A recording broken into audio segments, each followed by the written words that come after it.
Hi, hello and welcome to Straightforward. I'm coming to you live from JD's Urban Pub, located at the Ligony Club on the Hit Strip in Kingston.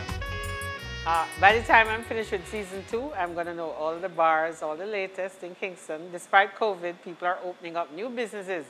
I think this location is just about 2 weeks old, so I'm happy to be here. We'll talk to Jason and Isabel and the family here at JD's Urban Pub a little later. Just some quick housekeeping. It's World AIDS Day, it's December 1. The theme is Ending the HIV/AIDS Epidemic, Resilience and Impact. Just care for your brother and your sister. It's not something that will kill you just like that. All right, so that's that. It's also my birthday, and my dance instructor is sitting across from me. She's acting in another role today. She's the wardrobe thing and makeup, but she's a dance instructor. Keep your shoulders back, Carol. My guest today is Tasty Blackman, the game changer. Welcome, Tasty. Thank you, Carol, for having me on your show. And what a show I'm on, your birthday show. I know. I'm looking forward to celebrate with you and wearing my red dress to represent the energy that Carol brings to life. Thank you for having me. Game changer. When I was doing the promo for the show, the usual things come up. Who is this lady? And some people remember you with longer hair and all that kind of stuff. But when I think about game changer, tell me what comes, when we talk about that, what do you think comes to mind? So when I think about game changer, I think about things like being very passionate, very clear about your vision, very strategic, having foresight, not being afraid to take risk, not wedded to the status quo. I think about things like learning to lead by example. I think about taking risk. I also think about things like how can you learn from your mistakes and embrace them to propel you? How can you embrace differences with others? Oh, that's fascinating because in 2020, so many of us have been forced. But some of us were planning long before. All right, so you'd have done the corporate things and so on. Yeah. How has it been, just a quick summary, because we're going to dig deeper. You've worked at companies that were male-dominated, work in businesses male-dominated, but you have emerged as the major game changer. But, run through your last probably decade or so of work life. Wow, that's a lot. It's interesting. So I had many opportunities to do corporate and in some very interesting companies, Carib Cement. And Carib Cement gave me a strong foundation in management and leadership. I had great mentors there, and I learned to survive in a male-dominated company. Of course, that was game-changing for me to join Carib Cement. My background was completely medical. Moving from a medical background, I was a physical therapist, Carol. I know. And the company decided to take a risk and a gamble on me. And I thrived when I went there, moving from pharmaceutical.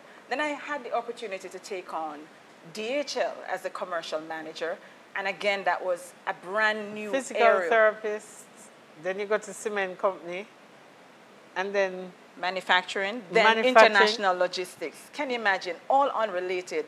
And that's what game changers bring to the table. They are not afraid of taking on the next big thing. They are open to calculated risk. They're interested in changes. So having learned so much at DHL and gaining a lot of skills in international logistics, then came the opportunity where Jamaica decided it was time to embark on the global logistics hub. Right. And Jampro, of all the places, provided me with the place to utilize those skills to initiate some of the programs for Jamaica's global logistics hub. Here's project. a plug for Jampro. If you've worked at Jampro, you will always cherish that experience. It's like a university. It is very intellectual and stimulating and challenging. But and it's fun. It's fun. And perhaps one of the better opportunities you get to promote brand Jamaica, attract foreign investors, work with government, and understand all facets of government, because it is really a joined-up government approach that Jampro takes on to promote the entire Jamaica. They should make you an ambassador for Jampro. Perhaps, why not? We could have a conversation about that. That's a good ad. But let's go back. You were in the, let's call it medical or health field. How did that come about? So, Carol, I really got accepted to medical school in Florida, and I was very ambitious. I checked out nothing about cost. I'm a country girl, born, bred, and raised in the country. Everybody taking SAT now, and I took the SAT and got accepted to Barry University. wow, when I got the letter that I was accepted and saw the school fee and I took it to my parents, they've never heard these monies, not even Jamaican dollars. But I had a very enterprising friend in my class. She was also ahead of her time. Her mother was in academics, and she introduced me to physical therapy.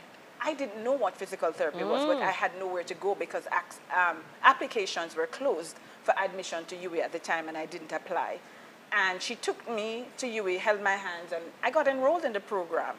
I met Sir John Golden. I got to work with him. I worked at Mona Rehab. And of course, my passion for people, relationship, and also my desire to do things physically with my hands drove my success in physical therapy. So you'd have met some of our Special Olympians and Paralympians, people like Neville.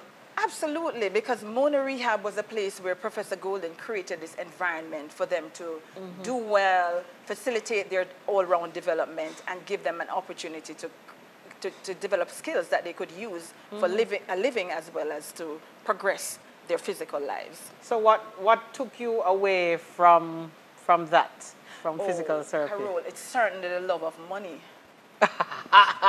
Oh, the previous guest was, she never wrap up at all. She tell me, say, vanity is everything in life, and she have to make money. No, I have to make money, no matter how fulfilling the profession is that I'm involved in. At the end of the day, if I'm driving from KPH on a Friday evening on a bus to Crossroad and I'm crying because my first paycheck could not cover my expenses that I'd run up, I quickly realized that I had to take this matter in hand and find my next best choice to take on something else. Okay, so what was the route from physical therapy to the next thing? Where you went after Sir John Golden? So, you know, I had some very observant physicians at KPH were working with me.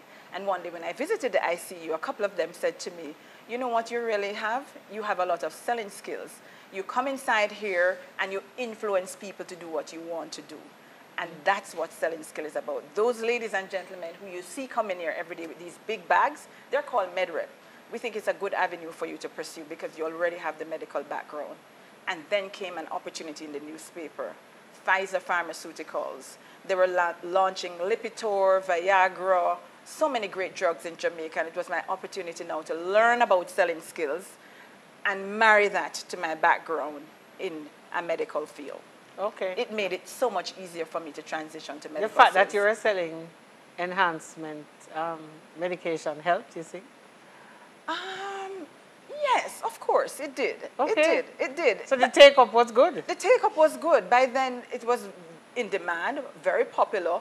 And at the time, the young we and could the have old, a separate show about this. Yeah, we could. The young and the old was curious about what this was about. And really? Many wanted to explore it. But of course, it's a controlled substance that would have to be prescribed by a physician. Oh. Hence, although there was a lot of curiosity, it was not a wild, open use of Oh, this. Viagra is a prescribed drug? You're just knowing that? I was today years old. I think you could have just go on. Anyway, it might sound ridiculous, but anyway. Even those who love it needs a prescription. Oh, no, even those who need to use it. Needs a prescription. Okay, all right. All right, so you sold health-related supplies. Yes. And it was along that line, or you changed products as the time went along? As time went along, I was given a variety of other kinds of pharmaceuticals, cardiovascular. I went on into dermatological products and many others that I did well with. And I was representing my company in Bahamas, Jamaica, Cayman. So I had the opportunity to travel the Caribbean to explore the territory widely and meet new people, build a lot of relationships as I went along. Right, so that's an important aspect of game changing, where you keep your networking skills are like... Well oiled. It's second nature. It's natural. We engage people quite easily. We build relationships quite easily. And we invest in sustaining those relationships. In fact, we thrive on people. We thrive. We get energy from our relationships. Could you repeat that for our audience? Because networking is a particular skill that when I'm lecturing at the adult level, I tell my students that. So go church, go volunteer, you know.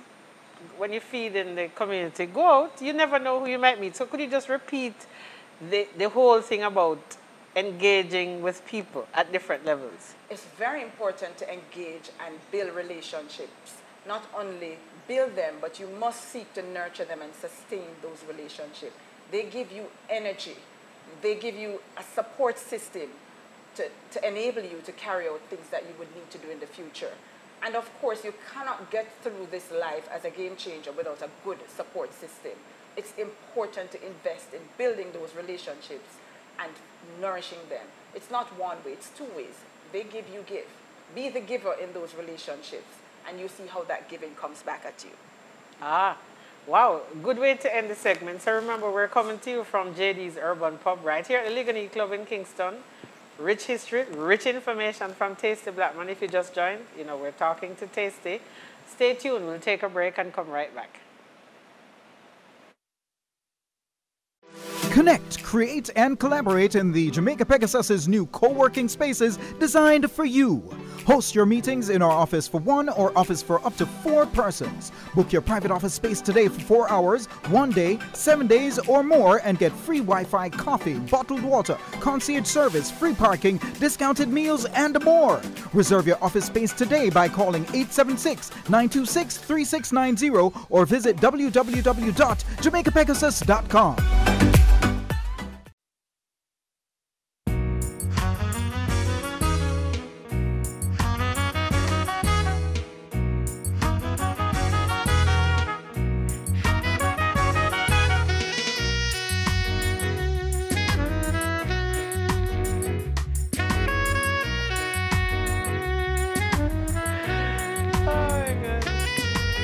Welcome back. We're still here at the JD's Urban Pub at Ligonier Club. And Tasty Blackman is still my guest. Boy, game-changing networking, fabulous things for young professionals, especially in time of COVID. Not just young, but not so young professionals like myself who are afraid to take a risk. What I hear from a lot of people, especially in our generation, is risk. They're afraid. What advice would you offer? Give me some tips for those people. So taking risk is a chance, but what you have to do is do your research, be calculated about your risk, have a vision so that this risk that you're about to take somehow fit into your vision. But remove fear from the picture completely, because you have to be open for a successful outcome. Be confident when you're taking your risk, and also be aware of the challenge and chances of you failing, and accept those failures and use them as learning lessons. If you fail at a risk that you've taken, use it as a learning lesson to move on and to embrace the next big thing that is about to come upon you.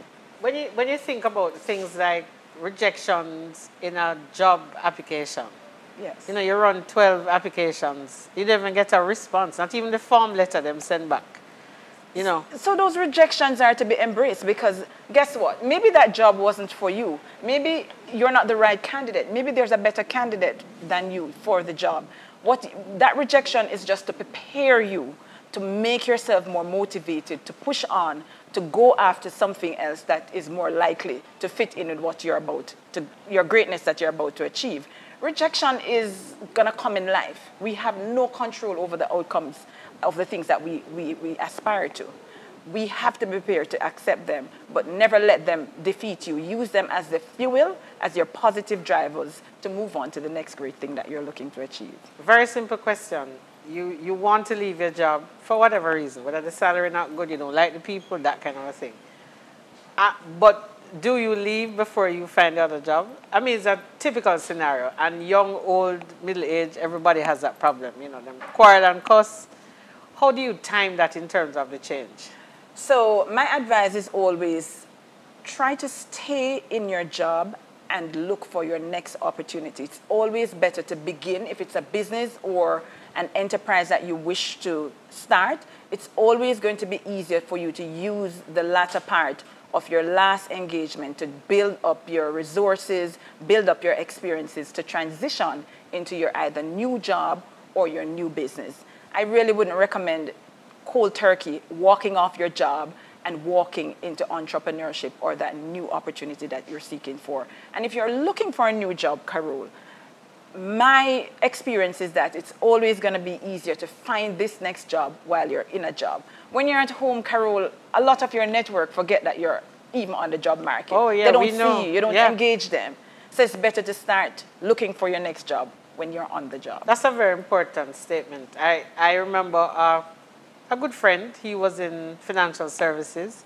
And when he left, he said he went from 300 Christmas cards to 1 It's true. after he left the job. 300 or more.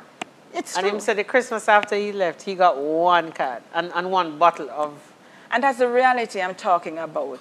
When you're out of the eyes of your network, it becomes far more challenging for them to actually recall that you are available. They forget your skills, they forget your presence. Your presence is important in the eyes of people. Whether you see your presence on social media, remember to keep that going. Whether it's your physical presence in your networking environment, in corporate, in business, at church, at school, wherever you engage, it's important to keep your presence when you're chasing your next big dream. You need supporters. You need an army of fans to take you to your next destination. Hear It's that, never guys? good to be alone trying to get to your next destination. An army of fans to take you to your next destination. Absolutely. This particular guy, he hosted a lot of his office parties, even at his house. So everybody knows where he lives. Yes. 300 to 1, I'll never forget. And that's also another form of networking and building relationships that are going to be sustainable over the long haul. Imagine your home. It's very private. It's a very privileged place to invite your friends and your co-workers to network and your colleagues. Build relationships, invest in them. They pay off in the long run. Whether they become your clients, whether they become your advocates, whether they become your fans, you definitely need these people on your side. I have them. I encourage everybody to have them. I have fans, I have networks, I have supporters, and I have family. You're tempting me to get into the reason why you get your name, but I'll leave that for the last I segment. shall tell you more. 876 Corporate Services. And so you would have gone to a number of places, including Jampro and Sutherland Group, Yes, which is the business process outsourcing business. yes. Jampro prepared you for that? Jumper definitely gave me a launching pad. In fact, to Jampro's credit, they enabled me because it's the very same investors that we attract to do business That to stole you. invest in Jamaica. I don't want to use the word stole, but opened an opportunity to my eyes for me to see what it could potentially be to be on the other side of the investments that you bring into Jamaica, helping them to build out those operations and helping them to grow those investments that they take into Jamaica. And it was interesting. It was fulfilling. It was rewarding. It was mutually rewarding. The company grew, and so did I grow. And I would credit that move for me getting a good grounding in digital innovation and digital strategies. And I remember, I think you did some fabulous community work. You did some work with some schools in did. inner city communities. We did some work with the Holy Family Infant and Primary School in the inner city, and that was marvelous. The company continues to give support and sponsorship to that school. And also some schools over in Mandeville where they provide computer labs and digital centers, digital literacy programs to help these schools and these communities to be enabled in a digital world. How important is corporate social responsibility to networking? Absolutely important, because in the business of networking, you want to ensure that you're also doing good for your community, because it's that very community that is going to support this business venture or this business idea. Whether they become your employees out of your community social, out of your corporate social responsibility projects, they may become your customers, they may become your advocates, they may just provide the enabling environment as a community for you to thrive and do business.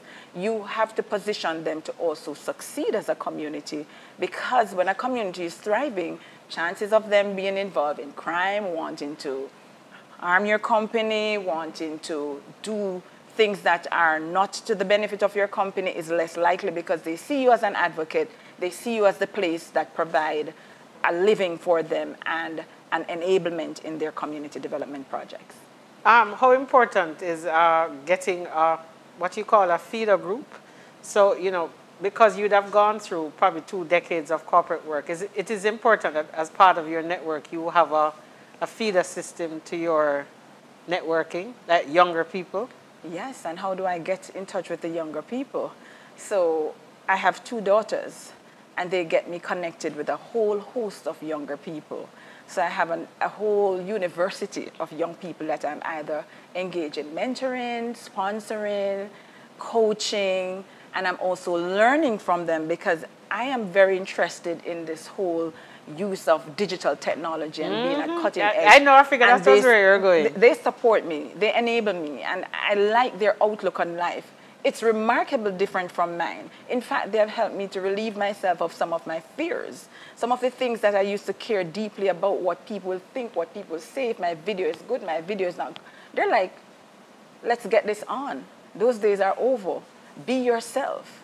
Take the world on. It's all for all of us. No, when I saw you, and we'll talk about that when we get deeper into 876 Corporate Services, when I saw your first video on LinkedIn, I was like, oh, that's not Tasty. Tasty was the very calm, very effervescent at work, but you were also just 1, 2, 3 straight laced. So that video, I'm like, that's pretty good. Yeah, I decided at the top of the COVID pandemic, I was encouraged, by the way, to get onto social media. And something I'm a very private person. I avoided it, Carol. Like, I avoided it like poison. I don't like to have myself on display. I'm not the subject of anything. I'm not the subject of my work. I'm never the subject of anything in life. I want to be behind the scenes. That's how I feel about life, and let my work speak for itself. But I'm learning, and I'm loving it. I'm embracing it. I'm grateful to all these young folks who have just challenged me to take it on. All right. Any plans to study? Yes, I'm always studying. What are you talking about, Carol? I mean, formal study. You know, I'm formally studying all the time. I go online and I take all these courses all the time. I'm currently enrolled in a program at Harvard, and I'm looking at digital strategies. Oh dear. Good way to take a break. Coming up to the end of the second segment. Remember, we're still here at the JD's Pub. Whole heap of things to eat. Something I'd recommend, the boneless curry goat wrap. Curry goat is a thing. It's Christmas. So. I'm a curry goat girl. Oh dear. We're going to talk about food, but we'll take a break and come right back.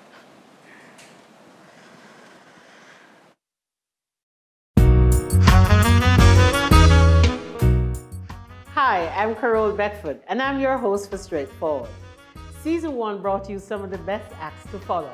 We took you to the cricket pitch, the studio, musical stage, classroom, and behind the scenes. Our theme embraces nation building and role modeling. You'll hear stories you've never heard before. Let us take you on that journey. So join us for Season 2, which is coming up soon. Straightforward, always a step ahead. Straightforward is shot on location at the Jamaica Pegasus, Kingston's preferred hotel.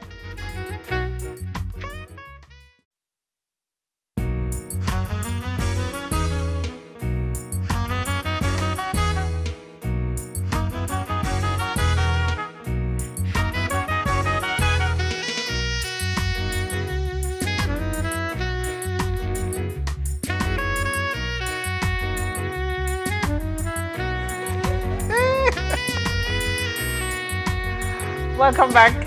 Third segment. You know, we're getting down to the wire. We're getting down to the tasty part. But her last, what I'd call it, experience, after she left Jumper on Sutherland, she went into her own thing. If you put her on LinkedIn, it's Tastey Blackman. So I'm giving her a free ad, right? Absolutely. 876 Corporate Services. She will transform your life. She will transform your business. What motivated you to do that? So it's twofold. I'm always interested in changes, taking on new initiative, and I tend to suffer from boredom quite easily. And I really... Just for work, right? I wouldn't say just for work. It's okay, all right. It's an all-over thing for me. But the truth is, came COVID, and came my company Sutherland having to reposition itself and reorganize. And as a consequence of that, I had to find myself a new opportunity. And I was excited immediately. I sprung into motion like this was a Christmas gift for me. I wanted to take on the challenge of building my own business and working with companies to help them to grow their revenue. So my real aim is to help companies to develop growth strategies, help them to implement these growth strategies, turn around these companies, and put them in a position of sustained growth over the long term. Your sales experience would have helped you? My sales experience among business development over the many years and client services management has put me in a position across varying cross-section of industries, would have positioned me to be so capable of doing what I'm doing today. Maybe you didn't do any survey, but who are the greater risk takers, men or women? It's more likely to be men. Why do you think that is so? It's an observation of mine. You think women are afraid? I'm not sure if they're afraid or sometimes circumstances contain when and how you choose to take risks. And I'm putting you on the spot. Do you think that companies respond a little different to women taking risks over a protracted period? I don't have a particular opinion on that particular situation. No, I don't. I can't say that it's an observation of mine that I can make any particular statement about. All right, so when you meet women who have probably changed three, and I don't want to call them jobs because sometimes, it's a project. Yes. You work in the same business, but you work in different fields. Yes. And you have made 3 changes in 10 years. I've heard especially some of my older male friends, that's too quick. So let's call it what it is, Carol. I still sit in interviews today in Jamaica, and I still hear interviewers being deeply troubled by people moving from job to job. But the research has shown that in your work life, in today's work life, a person is likely to change career at least 7 times. And that in itself is an indication that there is really no reason for us to be overly concerned. In fact, we need to embrace people who are changing jobs because some people are in a job for 10 years, but what they really have amassed is 1 single year of experience when you try to work with them after 10 years. A lot of persons who have had the opportunity oh dear. to move across careers and industry, what they have had the opportunity to do is to take a whole set of knowledge set, bring it to another industry, challenge themselves with that knowledge set to see how that knowledge will work in a new industry, and constantly building on their knowledge and their skill set. Yeah, but all right, so 10 years with 1 year experience, but on the flip side of that, it could be 1 year with 10 years worth of experience and then you become overqualified. Tell me about that scenario. There is such a thing where people label persons as being overqualified. I'm glad you use that word label. They do label people because they have not taken the time out to know these persons, work with them, and examine what they can take what they consider overqualified skill set and translate into in a business. It is for companies to embrace those who they consider overqualified and use them as a vehicle of change with all that what they considered overqualified to do many things in your business. You have people who are what are considered overqualified, and what they come to the workplace with is the ability to work in uncertainty, diversity, varying departments, cross-functional team, and bring high-level value to the organization. I embrace persons who people consider to be either overqualified or job switchers.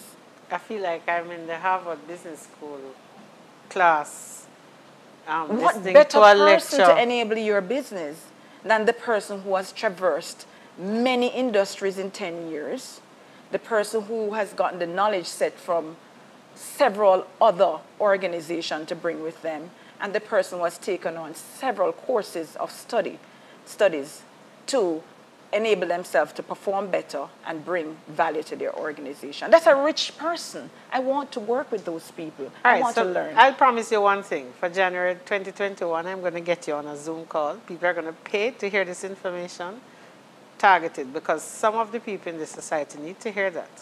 Absolutely. Because there are people out there who have done just what you just spoke about and say, oh no, they're not going to employ them because they're overqualified? I don't believe in any such definition as an overqualified person. What's the definition really of an overqualified person? That's nonsense. How can you be overqualified? Today, we have the big internet in front of all of us. Open knowledge. We should all be qualified, We should right? be all overqualified, come to think of it. You really don't need to enroll in any special course of study or any university today to become qualified and knowledgeable about many different things that you really want to. The internet is here to enable us. To me, that's snobbing the internet that brings us all this great knowledge to tell me that someone is overqualified. Carol, I did 2 years in law school. But when I was in my second year, I acknowledged that I was just in pursuit of an understanding of basic knowledge of how the law works. I didn't really want to become a lawyer. And I stopped. And I started other things. And I completed other things that I was more passionate about. That's You cannot be overqualified. Okay. So 876 Corporate Services talk about those things when you go into organizations to move people around. How adaptable organizations have been in some of those recommendations you've made? I've been fortunate to be supporting organizations that genuinely want to achieve greatness and genuinely want to grow and genuinely wants to change, where the leadership is supportive of the strategies that I've come up with, and they're embracing and helping me to drive those changes.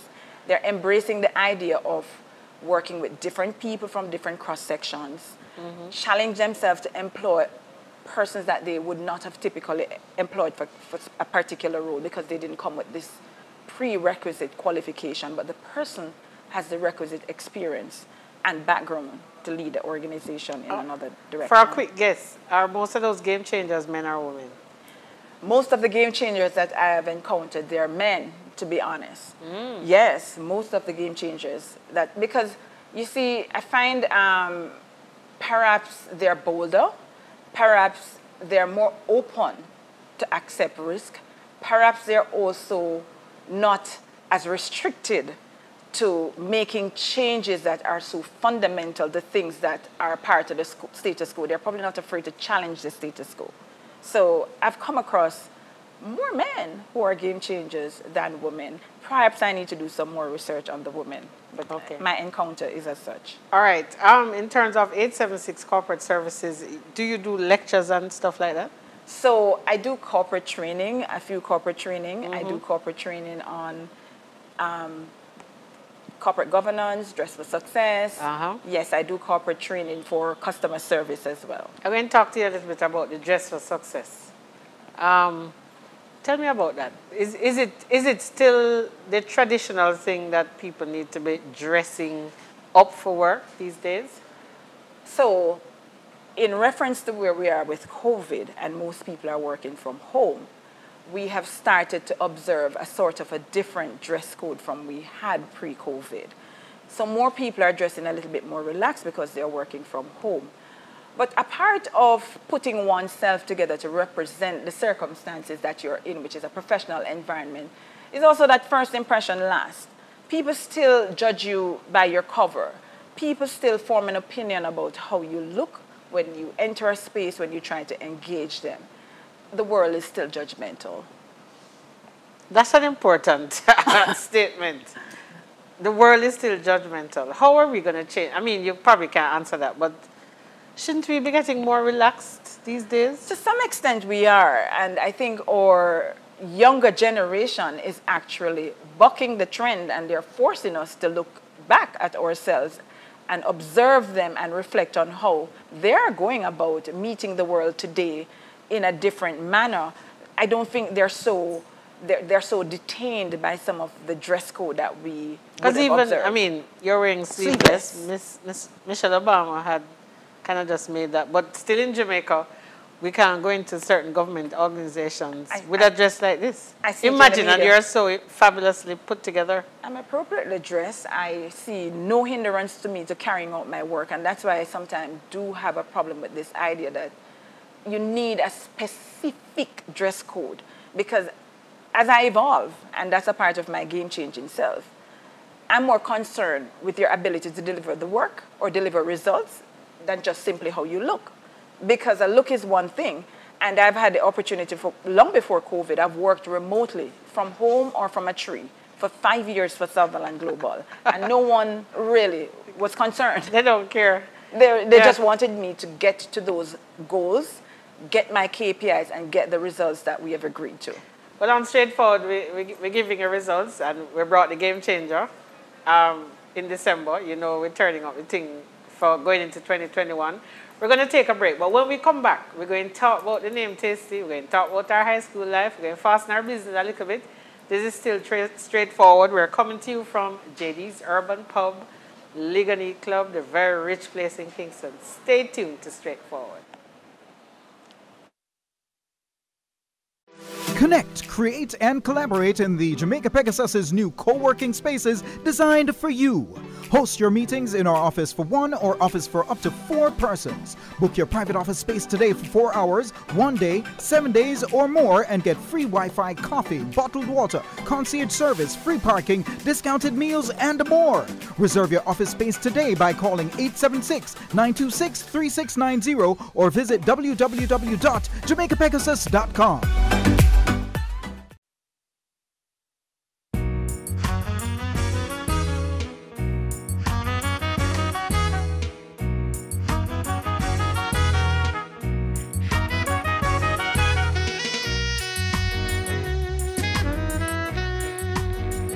All right, welcome back. Last segment was Tasty. You've heard game-changing, fabulous girl, you know, young people, old people, middle-aged people. What do you call yourself, by the way? What demographic are you? Maybe middle age. Oh, okay. But I think I'm young people, though. I have a lot of young people friends. Oh, okay. And my most vivid memory of myself is in high school in sixth form. Oh, really? Yes. What high school was that? St. Jago High. Hello. So you're like the third St. Jago person this season. Ah. Yeah, Juliet Campbell and Donna Hope. You are fortunate to have so many of us on your program. Or we are fortunate to be on your program. Yes. Should I say that? What was high school like? It was the best time of my life. St. Jago was a very academically challenging school for me. I met upon some of the brightest folks in my class, but what I loved was the balance between sports and academics. You could find something to thrive in no matter what kind of student you were. And my teachers loved me.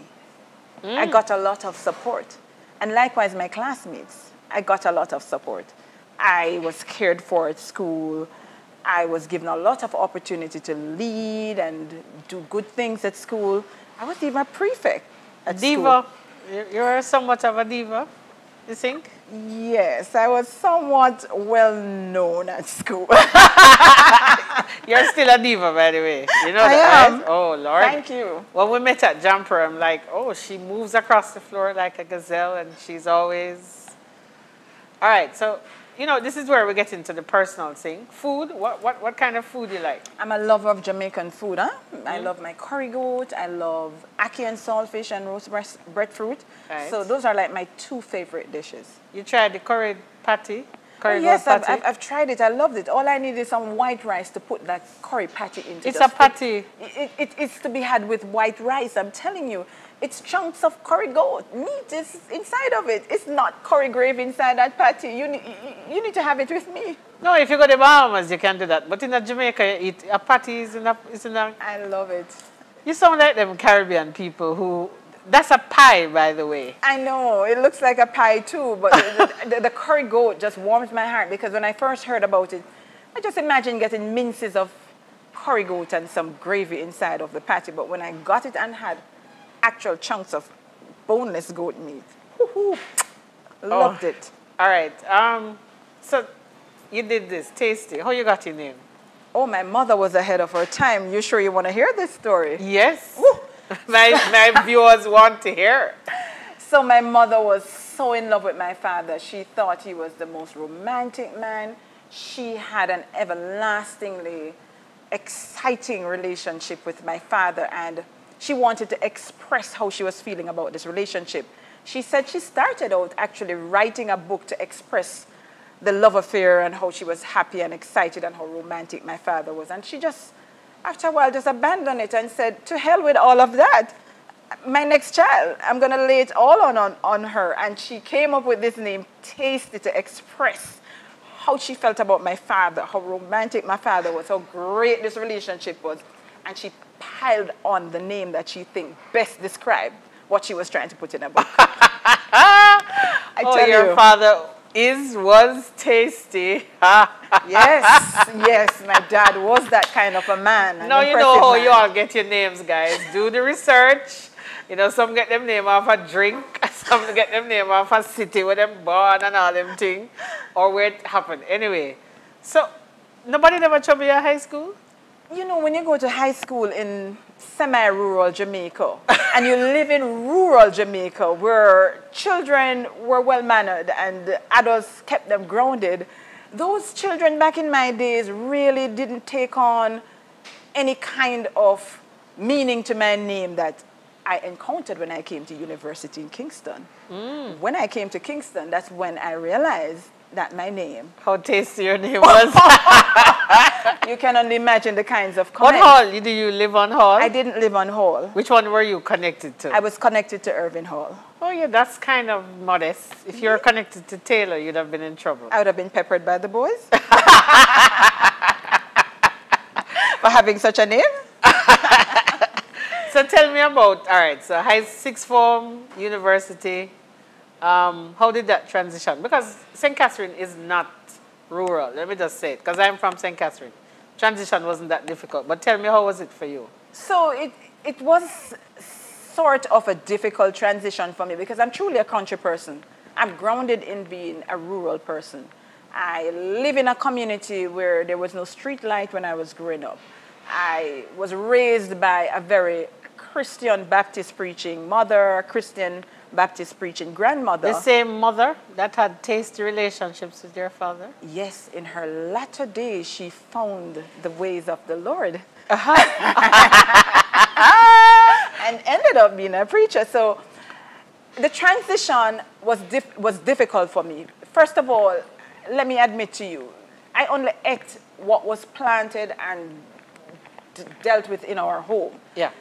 I had no exposure to fast food until I came to university. And until today, I'm not one for fast foods at all, at all. None of them. So food-wise, it was a challenge because all my housemates would readily order meals on the road and on the go, but I was the one who was constantly in the house cooking my meals every day. I was actually washing stuff with my hands when I came into university. I was still doing my laundry with my hands. That's how I was raised. So it took a whole host of housemates to help me to transition into adopting to some of the more city-like behaviors. Well, back in those days, the men would say that would make you into a good wife. Oh yes, I have good domesticated skills because the circumstances at home were that you had domestic duties and my parents never joked about you performing them. You had to. All right, sports. What kind of sports you like? Track and field, I'm from St. Diego. Oh, yes. We know of the It's school's in my history. DNA. You have won both girls and boys champs? At some point in time, yes. Yeah. School's challenge. School's challenge. Chess. Yes, and all of those things make me really embrace competition. But does the St. Jago play Manning Cup? We do, and we do play cricket. And So we that's why actually you're do not well. country, you're not a country school. Really, And we're you play not. Sunlight Cup, you don't play Headley Cup. No, that's Exactly. true. Right, so you're urban school. It's true, because let me just confess, while we were in sixth form, we were able to come to extra lesson in Kingston because St. Jago is just one bus ride away from Kingston. So it's not completely true to say I went to school in the country. Yeah, man. No, I It's understand. pretty close. All right, what kind of, when you're not game changing, when you're not busy reordering people's lives, what do you like to do? I love dancing and running. And I also love to chill and read a good book.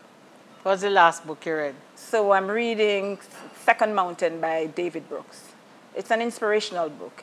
It helps me to understand some of the things that are driving me because it says there's a first mountain, which is all these wonderful pursuits of your academic qualification, marriage, home, investment, and having acquired all of that, you come to this realization that there's something still missing from your life. And that is really the real purpose why you're here, and you have to start to focus on pursuing your real purpose. And it sort of directs you to the notion that a big part of your real purpose here on earth is to do good for others, is to enable others, is to support others. You can't really live a life for yourself alone. I feel like I'm in a class. Where's the book name? Second Mountain? Second Mountain by David Brooks. You, okay. you should get a copy. I'll lend you my copy if not. Okay. But it's interesting. It helps you to look beyond your first mountain. You've gotten your degrees, you've gotten your children, you've gotten your business right, and then suddenly you feel, what next? What's my purpose here? You feel sort of empty. Is it does it give you a time frame for the second mountain?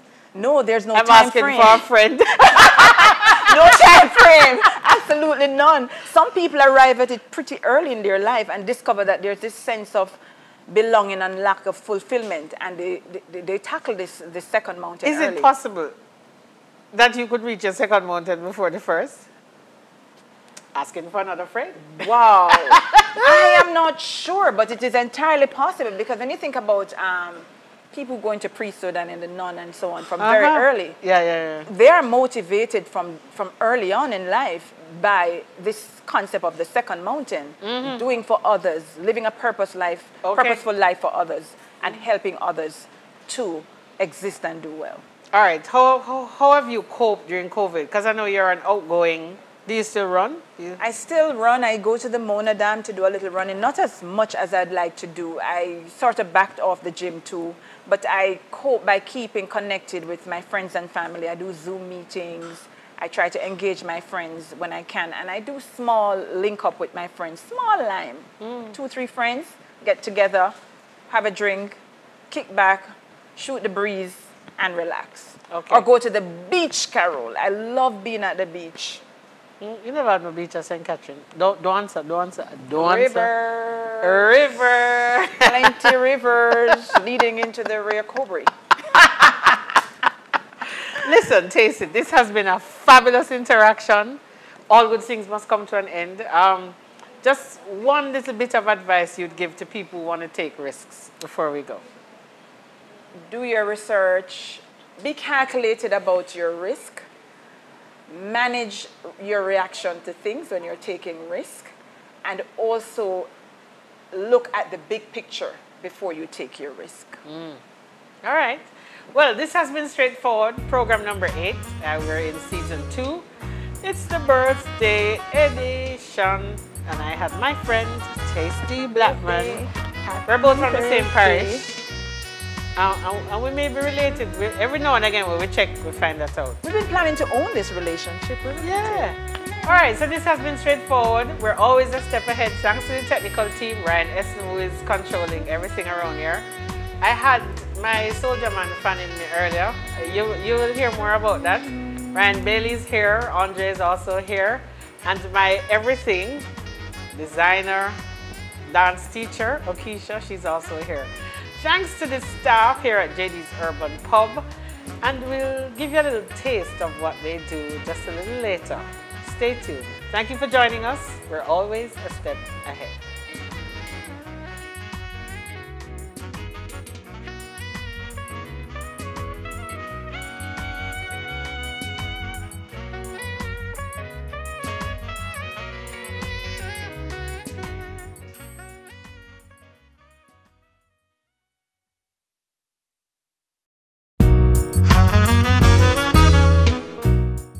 Hi, I'm Carol Bedford, and I'm your host for Straightforward. Season 1 brought you some of the best acts to follow. We took you to the cricket pitch, the studio, musical stage, classroom, and behind the scenes. Our theme embraces nation building and role modeling. You'll hear stories you've never heard before. Let us take you on that journey. So join us for Season 2, which is coming up soon. Straightforward, always a step ahead. Straightforward is shot on location at the Jamaica Pegasus, Kingston's preferred hotel.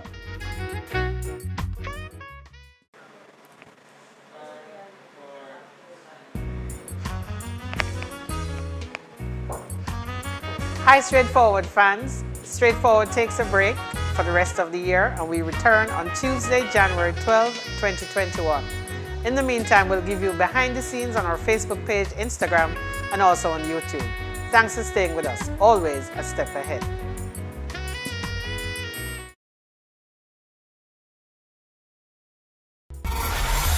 Straightforward. With Carole Beckford, always a step ahead.